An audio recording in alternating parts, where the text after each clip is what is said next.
Aspect physique de l'univers local. Le phénomène spatial caractéristique distinguant chaque création locale des autres est la présence de l'esprit créatif.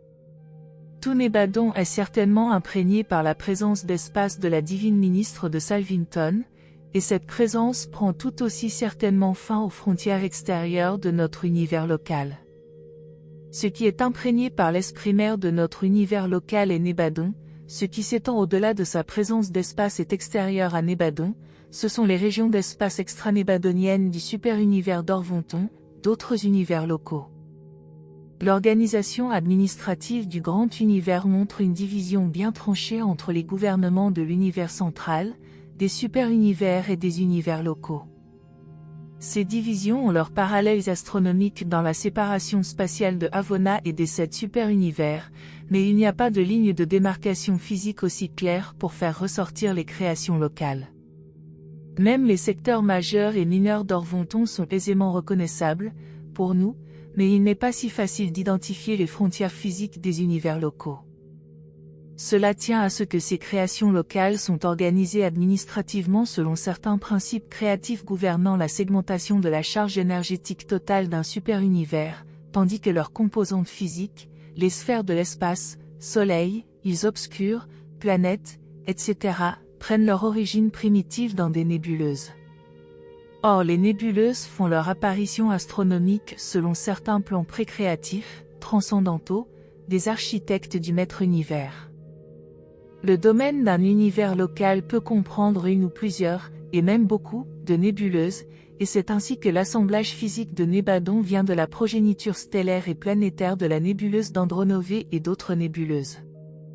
Les sphères de Nébadon ont pour ancêtre diverses nébuleuses, mais elles avaient en commun un certain minimum de mouvement d'espace qui fut ajusté par les efforts intelligents des directeurs de pouvoir, de manière à produire notre présent agrégat de corps spatiaux. Cet ensemble voyage d'un seul tenant sur les orbites du super-univers. Telle est la constitution du nuage local d'étoiles de Nébadon qui circule aujourd'hui sur une orbite de mieux en mieux établie autour du centre, situé dans le Sagittaire, du secteur mineur d'Orvonton auquel notre création locale appartient. 1. Les centres de pouvoir de Nébadon. Les nébuleuses spirales et autres, les roumères des sphères de l'espace, sont amorcés par des organisateurs de forces du paradis. Lorsque l'évolution de la nébuleuse la rend sensible à la gravitation, ils sont remplacés dans leur fonction super-universelle par les centres de pouvoir et les contrôleurs physiques, qui assument aussitôt la pleine responsabilité de diriger l'évolution physique des générations suivantes de rejetons stellaires et planétaires. À l'arrivée de notre Fils créateur, cette supervision physique du pré-univers de Nébadon fut immédiatement coordonnée avec son plan pour organiser l'univers. À l'intérieur du domaine de ce Fils paradisiaque de Dieu, les centres suprêmes de pouvoir et les maîtres contrôleurs physiques collaborèrent avec les superviseurs de pouvoir morontiels, apparus plus tard et avec d'autres entités, pour produire le vaste complexe de lignes de communication, de circuits d'énergie et de chenaux de pouvoir qui relient fermement les multiples corps spatiaux de Nébadon en une seule unité administrative intégrée. 100 centres suprêmes de pouvoir du 4e ordre sont affectés en permanence à notre univers local. Ces êtres reçoivent les lignes de pouvoir arrivant des centres ternaires du Versailles, après avoir abaissé l'intensité des circuits et les avoir modifiés, les transmettent par relais aux centres de pouvoir de nos constellations et systèmes. Lorsque ces centres de pouvoir fonctionnent en association, ils produisent le système vivant de contrôle et d'égalisation qui opère pour maintenir l'équilibre et la distribution des énergies, autrement celles-ci seraient fluctuantes et variables. Toutefois, les centres de pouvoir ne s'intéressent pas aux bouleversements énergétiques passagers et locaux, tels que les tâches du Soleil et les perturbations électriques du système. La lumière et l'électricité ne sont pas les énergies fondamentales de l'espace, mais seulement des manifestations secondaires et subsidiaires. Les 100 centres de pouvoir de l'univers local sont stationnés sur Salvington, où ils fonctionnent au centre exact d'énergie de cette sphère. Les sphères architecturales telles que Salvington, Edentia et Jérusalem sont éclairées, chauffées et alimentées en énergie par des méthodes qui les rendent tout à fait indépendantes des soleils de l'espace. Ces sphères furent construites, faites sur mesure, par les centres de pouvoir et les contrôleurs physiques, est conçu pour exercer une puissante influence sur la distribution de l'énergie. Basant leurs activités sur ces points focaux de contrôle d'énergie, les centres de pouvoir, par leur présence vivante, orientent et canalisent les énergies physiques de l'espace. Et ces circuits d'énergie sont fondamentaux pour tous les phénomènes physico-matériels et morontiels spirituels. 10 centres suprêmes de pouvoir du 5e ordre sont affectés à chacune des subdivisions primaires de Nébadon, les 100 constellations. Dans la vôtre, celle de Norlasiadek, ils ne sont pas installés sur la sphère siège, mais au centre de l'énorme système stellaire qui constitue le noyau physique de la constellation. Sur Edentia, il y a 10 contrôleurs machinaux associés et 10 frondalantes qui sont en liaison constante et parfaite avec les centres de pouvoir voisins. Un seul centre suprême de pouvoir du 6e ordre a son poste au centre exact de gravité de chaque système local.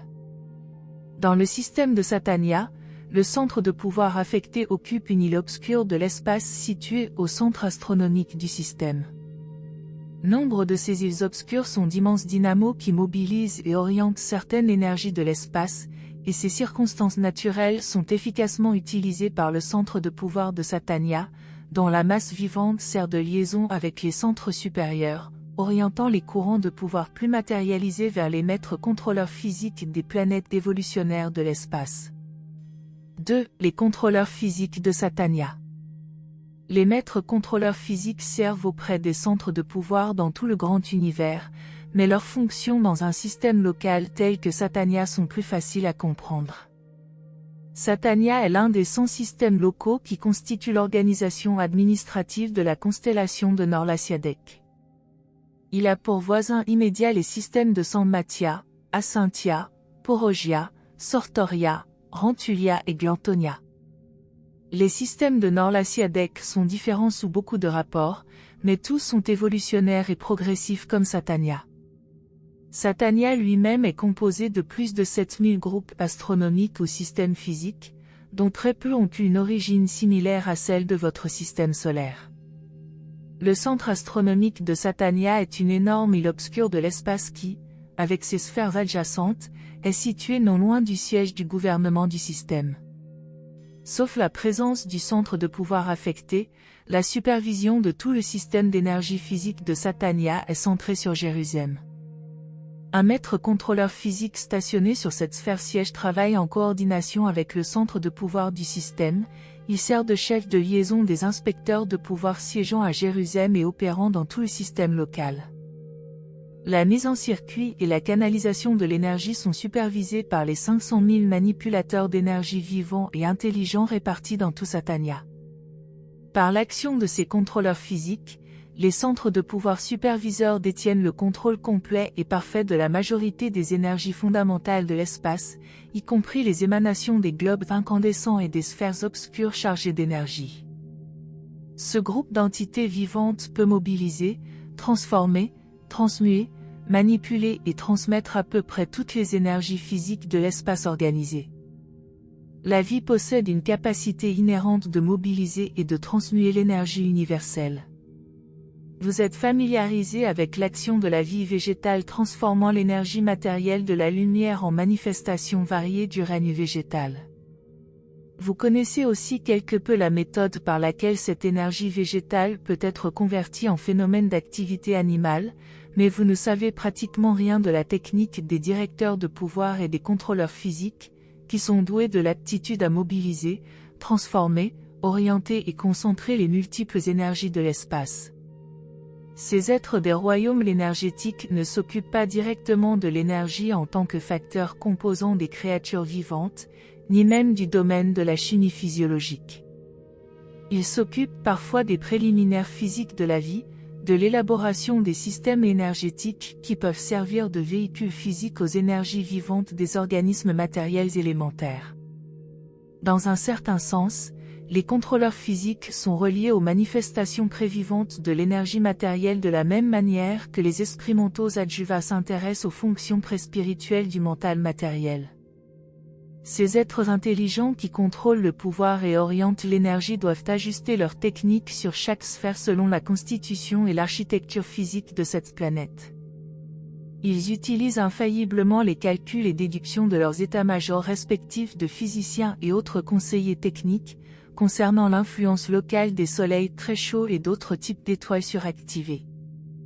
Ils doivent même faire entrer en ligne de compte les énormes géants froids et obscurs de l'espace et les essaims nuageux de poussière stellaire. Tous ces éléments matériels jouent un rôle dans les problèmes pratiques de manipulation de l'énergie. Les maîtres contrôleurs physiques ont la responsabilité de superviser l'énergie-pouvoir dans les mondes évolutionnaires habités, mais ne sont pas responsables de tous les dérèglements d'énergie sur Urantia. Il y a maintes raisons à ces perturbations, dont quelques-unes sortent du domaine et du contrôle des conservateurs physiques. Urantia se trouve sur le trajet d'énergie formidable, c'est une petite planète dans le circuit de masse colossale, et les contrôleurs locaux emploient quelquefois un nombre énorme de membres de leur ordre pour équilibrer ces lignes d'énergie. Ils se tirent assez bien d'affaire avec les circuits physiques de Satania, mais ils éprouvent des difficultés pour isoler la planète des puissants courants de Nor-Lasiadek. 3. Nos associés stellaires. Plus de 2000 soleils éclatants déversent de la lumière et de l'énergie dans Satania, et votre propre soleil y est un globe embrasé moyen. Parmi les 30 soleils les plus proches de vous, 3 seulement sont plus brillants. Les directeurs de pouvoir d'univers déclenchent les courants spécialisés d'énergie qui jouent entre les étoiles individuelles et leurs systèmes respectifs. Ces fournaises solaires, ainsi que les géants obscurs de l'espace, servent de relais au centre de pouvoir et aux contrôleurs physiques pour concentrer et orienter efficacement les circuits d'énergie des créations matérielles. Les soleils de Nébadon ne diffèrent pas de ceux des autres univers. La composition matérielle de tous les soleils, ils obscurs, planètes, satellites et même météorites, est tout à fait identique. Le diamètre moyen des soleils est d'environ 1 600 000 km, celui de votre globe solaire est un peu inférieur. La plus grande étoile de l'univers, le nuage stellaire d'Antares, a 450 fois le diamètre de votre soleil et 60 millions de fois son volume. Mais la place abonde pour loger tous ces énormes soleils. Par comparaison, ils ont les coudées tout aussi franches dans l'espace qu'une douzaine d'oranges circulant à l'intérieur d'Urantia si la planète était creuse. Quand une roue mère nébuleuse projette des soleils trop grands, ceux-ci ne tardent pas à se fractionner ou à former des étoiles doubles. À l'origine, tous les soleils sont purement gazeux, bien qu'ils puissent exister passagèrement plus tard à l'état semi-liquide. Lorsque votre soleil atteignit cet état quasi-liquide de pression supergazeuse, il n'était pas assez grand pour se scinder par l'équateur, ce qui est l'un des modes de formation des étoiles doubles. Quand les sphères ignées ont moins du dixième de la taille de votre soleil, elles se contractent, se condensent et se refroidissent rapidement. Quand les soleils ont plus de 30 fois sa taille, ou plutôt 30 fois son contenu global de matériaux effectifs, ces soleils se scindent promptement en deux corps séparés qui peuvent soit devenir les centres de nouveaux systèmes, soit rester dans l'emprise de leur champ de gravité réciproque et tourner autour d'un centre commun, conformément à un type d'étoile double. La plus récente des éruptions cosmiques majeures dans Orvonton fut l'extraordinaire explosion d'une étoile double dont la lumière atteignit Urantia en 1572. La conflagration fut si intense que l'explosion était clairement visible en plein jour. Les étoiles ne sont pas toutes des solides, mais beaucoup des plus anciennes en sont. Quelques-unes des étoiles rougeâtres qui projettent de faibles lueurs ont acquis, au centre de leurs énormes masses, une densité que l'on peut exprimer en disant que, si 1 cm3 en était transporté sur Urantia, il y pèserait quelques 170 kg. La pression colossale, accompagnée de la perte de chaleur et d'énergie circulante, a eu pour résultat de resserrer de plus en plus les orbites des unités matérielles de base jusqu'à leur faire approcher maintenant de près l'état de condensation électronique.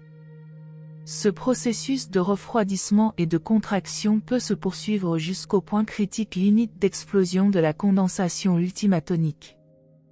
La plupart des soleils géants sont relativement jeunes, la plupart des étoiles naines sont vieilles, mais pas toutes. Les naines résultant de collisions peuvent être très jeunes et peuvent briller d'une intense lumière blanche sans avoir jamais connu le stade rouge initial de l'éclat de la jeunesse. Les soleils très jeunes et les soleils très vieux brillent habituellement d'une lumière rougeâtre. La teinte jaune indique une jeunesse relative ou bien l'approche de la vieillesse, mais la brillante lumière blanche est le signe d'une vie adulte robuste et longue. 4. La densité du Soleil.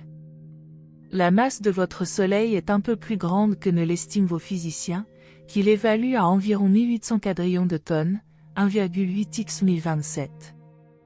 Sa densité actuelle est à peu près une fois et demie celle de l'eau et se situe à mi-chemin entre celle des étoiles les plus denses et des étoiles les plus ténues. Mais votre Soleil n'est ni liquide ni solide. Il est gazeux, et ceci est vrai malgré la difficulté d'expliquer comment la matière gazeuse peut atteindre cette densité, et même des densités beaucoup plus élevées.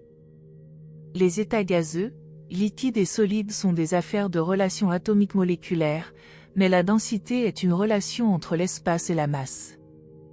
La densité varie directement avec la quantité de masse dans l'espace, et inversement avec la quantité d'espace dans la masse, d'espace entre les noyaux centraux de la matière et les particules qui tournent autour de ces centres, et aussi d'espace à l'intérieur de ces particules matérielles. Les étoiles qui se refroidissent peuvent être physiquement gazeuses et prodigieusement denses en même temps.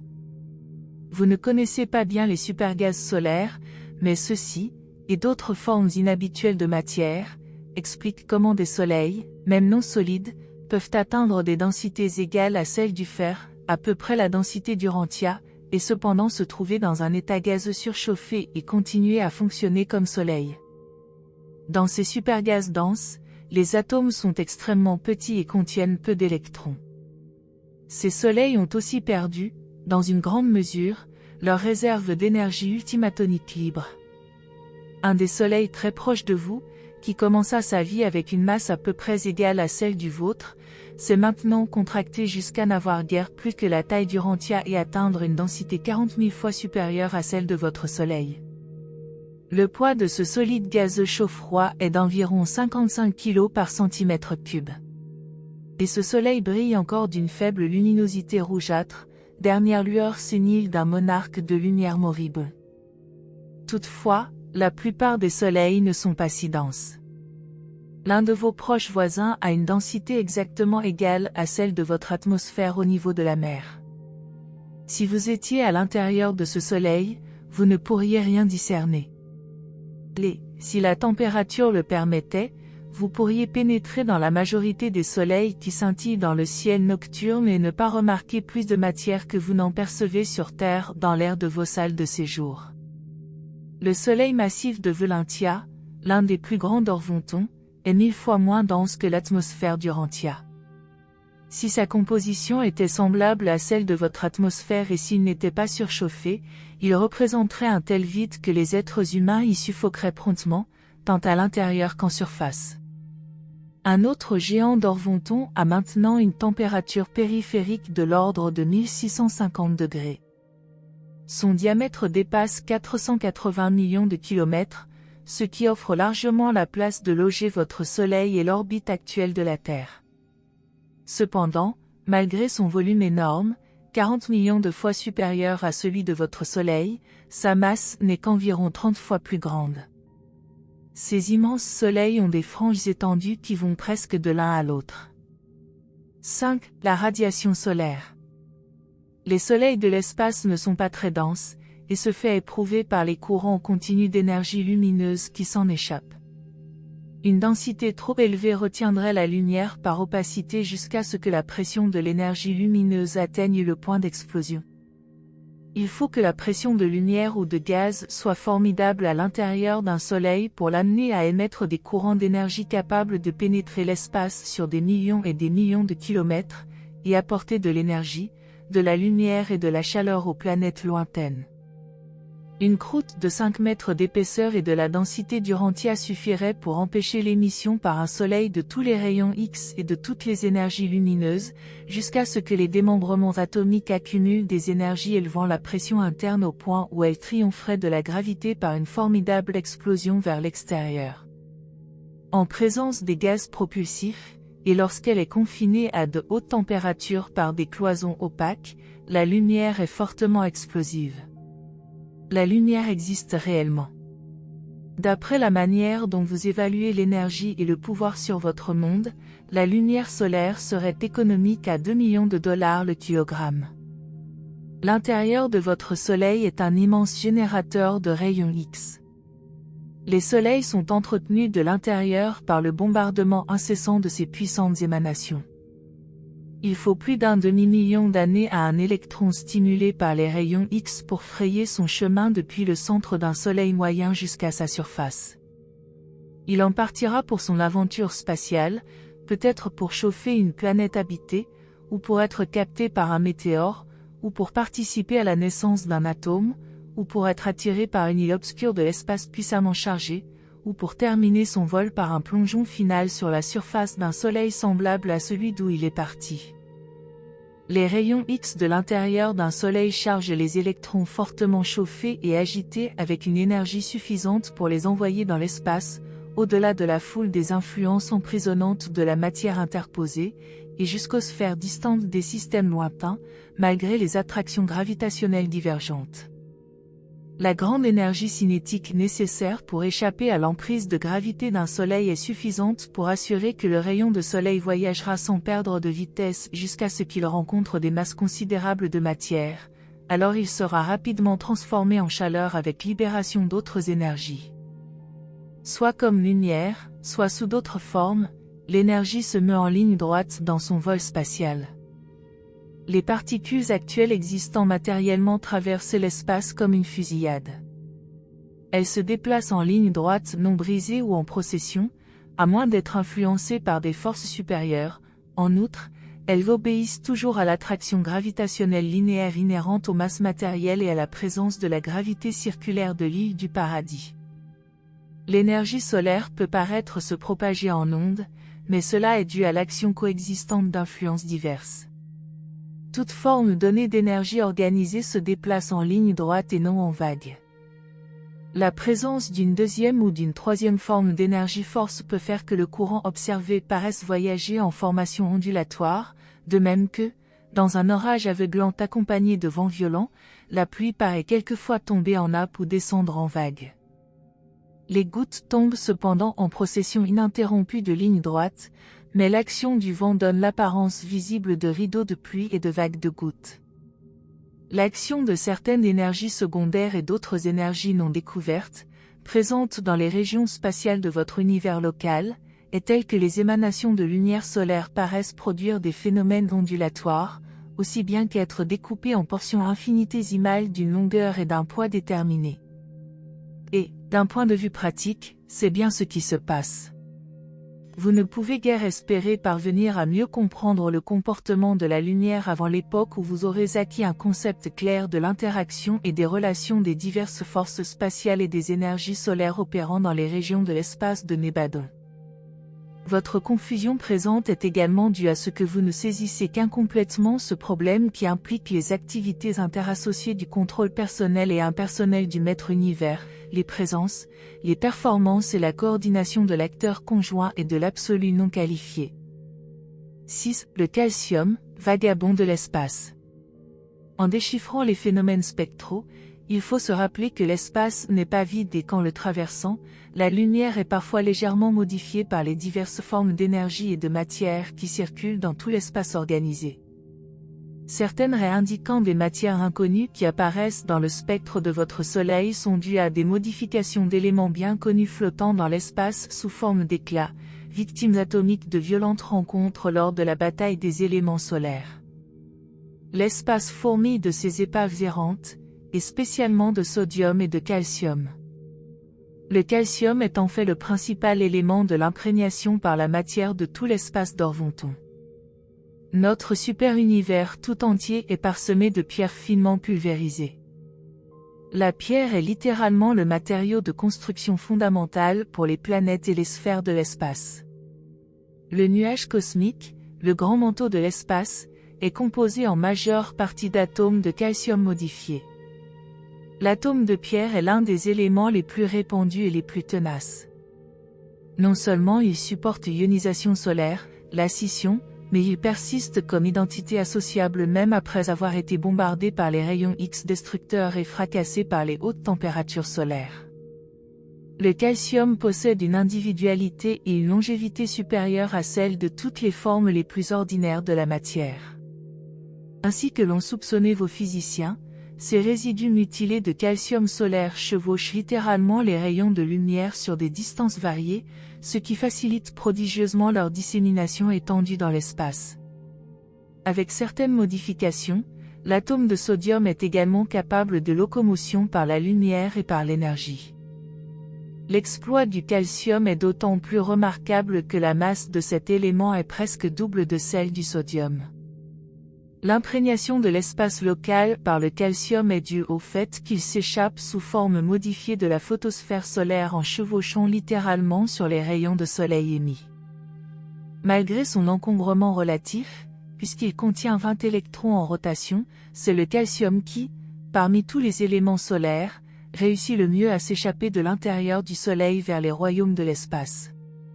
Cela explique pourquoi il y a sur le Soleil une couche de calcium, une croûte de pierre gazeuse épaisse de 10 000 km, bien que 19 éléments plus légers et de nombreux éléments plus lourds se trouvent au-dessous.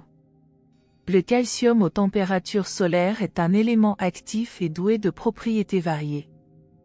Cet atome de pierre a 2 électrons agiles flottant sur ses 2 circuits électroniques extérieurs, qui sont très proches l'un de l'autre. Dans la lutte atomique, il perd de bonne heure son électron extérieur, sur quoi il se met à jongler magistralement avec le 19e électron entre le 19e et le 20e circuit de révolution électronique. Plus de 25 000 fois par seconde, il projette ce 19e électron dans un mouvement de va-et-vient entre sa propre orbite et celle de son compagnon perdu. C'est ainsi qu'un atome de pierre mutilé peut défier partiellement la gravité et réussir à chevaucher les courants émergents de lumière et d'énergie, les rayons de soleil, vers la liberté et l'aventure. Cet atome de calcium se déplace vers l'extérieur par saccades alternées de propulsion en avant, saisissant et lâchant le rayon de soleil environ 25 000 fois par seconde. Et c'est pourquoi la pierre est le principal composant des mondes de l'espace. Le calcium est le fugitif le plus expert de la prison solaire.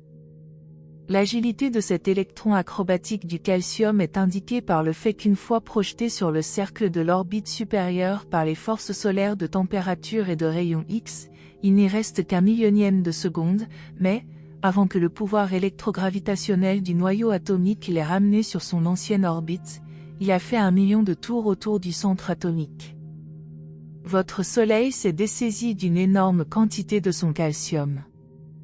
Il en a perdu des masses colossales à l'époque de ses éruptions convulsives liées à la formation du système solaire. Une grande partie du calcium restant se trouve maintenant dans la croûte extérieure du Soleil. Il ne faut pas oublier que l'analyse spectrale ne décèle que les composés de la surface du Soleil.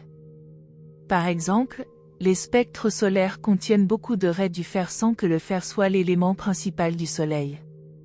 Ce phénomène est presque entièrement dû à la présente température de la surface du Soleil. Cette température, un peu inférieure à 3300 degrés, est très favorable à l'enregistrement du spectre du fer.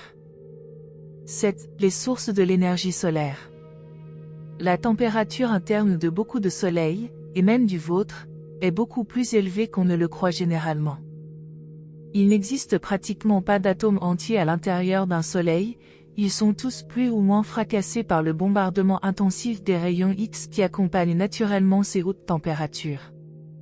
Indépendamment des éléments matériels qui peuvent apparaître à la surface, ceux de l'intérieur sont rendus très semblables les uns aux autres par l'action dissociante des rayons X disruptifs. Le rayon X est le grand niveleur de l'existence atomique. La température superficielle de votre Soleil est d'environ 3300 degrés centigrades, mais elle augmente rapidement quand on pénètre à l'intérieur et elle finit par atteindre l'élévation incroyable de près de 19 500 000 degrés dans les régions centrales. Toutes ces températures sont exprimées en degrés Celsius. Tous ces phénomènes dénotent une énorme dépense d'énergie. Voici les sources d'énergie solaire citées dans leur ordre d'importance. 1. L'annihilation d'atomes et finalement d'électrons. 2. La transmutation d'éléments, y compris le groupe d'énergie radioactive ainsi libéré. 3. L'accumulation et la transmission de certaines énergies d'espace universel. 4. La matière spatiale et les météores qui plongent constamment dans les soleils flamboyants. 5. La contraction solaire, le refroidissement et la contraction consécutive d'un soleil produisent une énergie et une chaleur parfois plus grandes que celles fournies par la matière de l'espace. 6. L'action de la gravité aux hautes températures transforme certains pouvoirs encircuités en énergie rayonnante. 7. La lumière recaptée et d'autres matières qui sont ramenées au soleil après l'avoir quitté, ainsi que certaines énergies d'origine extrasolaire. Une couche régulatrice de gaz chaud, à une température atteignant parfois des millions de degrés, enveloppe les soleils, stabilise les pertes de chaleur et empêche encore autrement les fluctuations périlleuses de dissipation de chaleur. Pendant la vie active d'un soleil, la température interne de 19 500 000 degrés reste à peu près constante et tout à fait indépendante de la chute progressive de la température externe. Vous pouvez essayer d'imaginer que 19 500 000 degrés de chaleur associés avec certaines pressions de gravité représentent le point d'ébullition électronique. Sous ces pressions et à ces températures, tous les atomes sont dégradés et désagrégés en leurs électrons et leurs autres éléments ancestraux. Les électrons eux-mêmes et d'autres combinaisons d'ultimatons peuvent être désagrégés, mais les soleils sont incapables de dégrader les ultimatons. Ces températures solaires ont pour effet d'accélérer énormément les ultimatons et les électrons, du moins ceux des électrons qui se maintiennent en existence dans ces conditions. Vous comprendrez plus clairement ce que signifie une haute température par référence à l'accélération des activités électroniques et ultimatoniques en considérant qu'une goutte d'eau ordinaire contient plus de 1000 trillions d'atomes. C'est l'énergie de plus de 100 chevaux vapeur exercée d'une façon continue pendant 2 ans. La chaleur totale présentement émise par le Soleil de notre système à chaque seconde est suffisante pour faire bouillir en une seconde toute l'eau de tous les océans d'Urantia.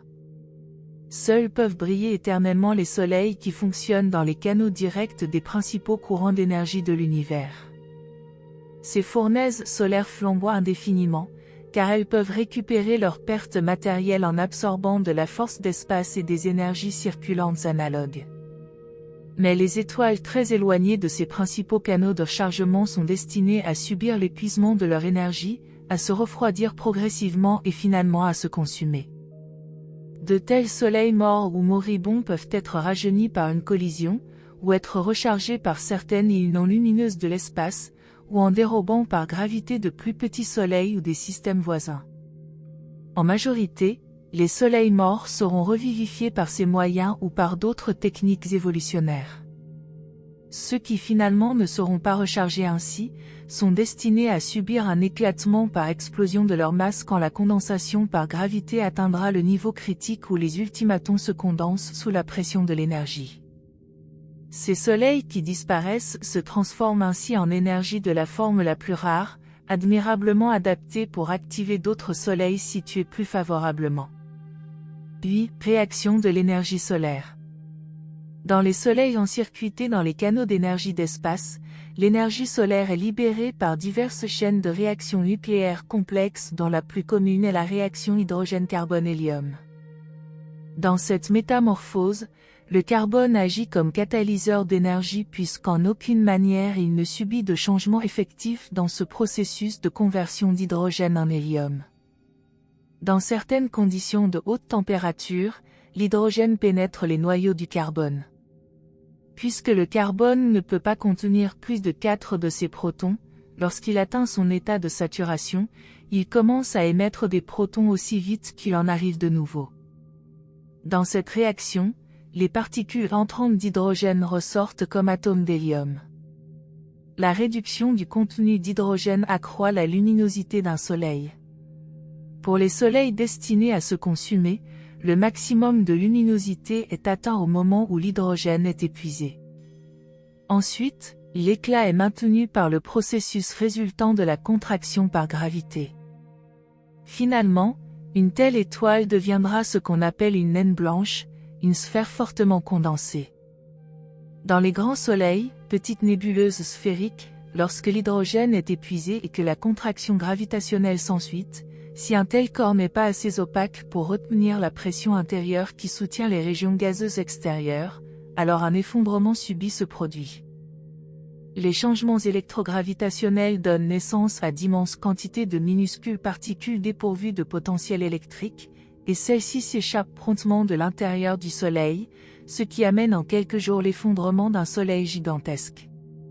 Ce fut une telle émigration de ces particules fuyardes qui provoqua l'effondrement de la nova géante de la nébuleuse d'Andromède il y a environ 50 ans. Cet immense corps stellaire s'effondra en 40 minutes du temps d'Urantia. En règle générale, cette vaste extrusion de matière subsiste, sous forme de nuages étendus de gaz nébulaires, autour du Soleil résiduel qui se refroidit. Tout cela explique l'origine de nombreux types de nébuleuses irrégulières telles que la nébuleuse du Crabe, qui naquit il y a environ 900 ans et montre encore sa sphère mère comme une étoile isolée près du centre de cette masse nébulaire irrégulière. 9. Stabilité des soleils. Les plus grands soleils conservent sur leurs électrons un contrôle gravitationnel tel que la lumière ne s'échappe qu'à l'aide des puissants rayons X. Ces rayons auxiliaires pénètrent tout l'espace et servent à maintenir les associations ultimatoniques fondamentales de l'énergie. Au temps de la jeunesse d'un soleil, les grandes pertes d'énergie survenant après qu'il a atteint sa température maximum, plus de 19 500 000 degrés, ne sont pas tendues à l'échappement de la lumière qu'à des fuites d'ultimatons. Ces énergies ultimatoniques s'échappent dans l'espace à l'époque de l'adolescence solaire, comme une véritable explosion d'énergie, pour se lancer dans l'aventure de l'association électronique et de la matérialisation de l'énergie. Les atomes et les électrons sont soumis à la gravité. Les ultimatons ne sont pas soumis à la gravité locale, l'effet réciproque de l'attraction matérielle, mais ils obéissent pleinement à la gravité absolue ou gravité du paradis, à la courbe et au rythme du cercle universel et éternel de l'univers des univers. L'énergie ultimatonique n'obéit pas à l'attraction gravitationnelle linéaire ou directe des masses matérielles, proches ou lointaines, mais tourne toujours fidèlement sur le circuit de la grande ellipse de la vaste création. Votre propre centre solaire irradie annuellement presque 100 milliards de tonnes de matière actuelle, tandis que les soleils géants perdent de la matière à une allure prodigieuse pendant leur croissance initiale, le premier milliard d'années de leur existence. La vie d'un soleil devient stable après qu'il a atteint le maximum de sa température interne et que les énergies subatomiques commencent à être libérées. C'est précisément à ce point critique que les plus grands soleils subissent des pulsations convulsives. La stabilité des soleils dépend entièrement de l'équilibre dans la rivalité de la gravité et de la chaleur, des pressions formidables contrebalancées par des températures inimaginables. L'élasticité des gaz solaires intérieurs soutient les couches externes de matériaux variés et quand la gravité et la chaleur s'équilibrent, le poids des matériaux extérieurs égale exactement la pression de température des gaz intérieurs sous-jacents. Dans beaucoup d'étoiles jeunes, la condensation continue due à la gravité produit des températures internes toujours croissantes. À mesure que la chaleur interne augmente, la pression intérieure des rayons X provenant des vents de supergaz devient si forte qu'en liaison avec le mouvement centrifuge, un soleil commence à rejeter ses couches extérieures dans l'espace, ce qui redresse le déséquilibre entre la gravité et la chaleur. Votre soleil a atteint depuis longtemps un équilibre relatif entre ces cycles d'expansion et de contraction, ces perturbations qui provoquent les gigantesques pulsations de beaucoup d'étoiles plus jeunes. Votre Soleil a récemment dépassé le cap de ses 6 milliards d'années. Son fonctionnement passe présentement par la période de plus grande économie. Il brillera avec sa présente efficacité pendant plus de 25 milliards d'années. Ensuite, il passera probablement par une période de déclin, partiellement efficace, aussi longue que l'ensemble des périodes de sa jeunesse et de sa fonction stabilisée. Dit origine des mondes habités. Quelques-unes des étoiles variables qui se trouvent dans l'état de pulsation maximum, ou s'en approchent, sont en train de donner naissance à des systèmes subsidiaires dont beaucoup finiront par ressembler de près à votre Soleil et à ses planètes en rotation. C'est précisément dans cet état de puissante pulsation que se trouvait votre Soleil lorsque le système massif d'Angona s'en approcha considérablement. La surface extérieure de votre Soleil commença à émettre par éruption de véritables courants, des nappes continues, de matière. Cela continua avec une violence toujours accrue jusqu'au maximum de rapprochement au cours duquel les limites de la cohésion solaire furent atteintes et une vaste masse de matière, ancêtre des planètes de votre système solaire, fut dégorgée. Dans des circonstances similaires, la proximité maximum du corps attirant extrait parfois d'un Soleil des planètes entières, et même un quart ou un tiers de Soleil. Ces extrusions majeures forment certains types spéciaux de mondes entourés de nuages, des sphères ressemblant beaucoup à Jupiter ou à Saturne. La majorité des systèmes solaires a eu toutefois une origine entièrement différente du vôtre, et cela est vrai même de ceux qui furent produits par la technique des marées gravitationnelles. Mais, quelle que soit la technique prévalant pour la formation des mondes, la gravité produit toujours le type de création du système solaire, c'est-à-dire un Soleil central ou une île obscure avec des planètes, des satellites, des subsatellites et des météores. Les aspects physiques des mondes individuels sont largement déterminés par leur mode d'origine, leur situation astronomique et leur environnement physique. L'âge, la taille, la vitesse de révolution et la vélocité à travers l'espace sont aussi des facteurs déterminants. Les mondes provenant soit de contractions gazeuses, soit d'agrégats solides, sont caractérisés par des montagnes, et durant leur vie primitive, s'ils ne sont pas trop petits, par la présence d'eau et d'air. Les mondes scindés d'un astre en fusion et les mondes collisionnels sont parfois dépourvus de grandes chaînes montagneuses. Aux époques primitives de tous ces nouveaux mondes, les tremblements de terre sont fréquents et ils sont tous caractérisés par d'importantes perturbations physiques. Cela est spécialement vrai pour les sphères de contraction gazeuse, les mondes nés des immenses anneaux nébulaires laissés en arrière lors des premières condensations et contractions de certains soleils individuels. Les planètes ayant une double origine comme Urantia passent par une carrière de jeunesse moins violente et moins orageuse. Même ainsi, votre monde a subi une phase primitive de puissants bouleversements caractérisés par des éruptions volcaniques, des tremblements de terre, des inondations et des orages épouvantables. Urantia est relativement isolé à la périphérie de Satania. À une exception près, votre système solaire est le plus éloigné de Jérusalem. Satania lui-même est voisin du système le plus extérieur de Nor-Lasiadek, et cette constellation circule maintenant dans la bordure extérieure de Nébadon. Votre monde comptait vraiment parmi les moins importants de toute la création avant que l'effusion de Michael ait élevé votre planète à une position d'honneur et de grand intérêt pour l'univers. Le dernier est parfois le premier, mais en vérité le moindre est devenu le plus grand. Présenté par un archange, en collaboration avec le chef des centres de pouvoir de Nébadon. N'oubliez pas de laisser vos commentaires ci-dessous pour partager vos propres réflexions sur le livre d'Urantia, et si vous avez aimé cette vidéo, n'hésitez pas à la liker et à la partager avec d'autres personnes intéressées par la spiritualité et philosophie. Merci de nous avoir rejoints aujourd'hui, et je vous retrouve bientôt pour une nouvelle exploration passionnante. Restez curieux.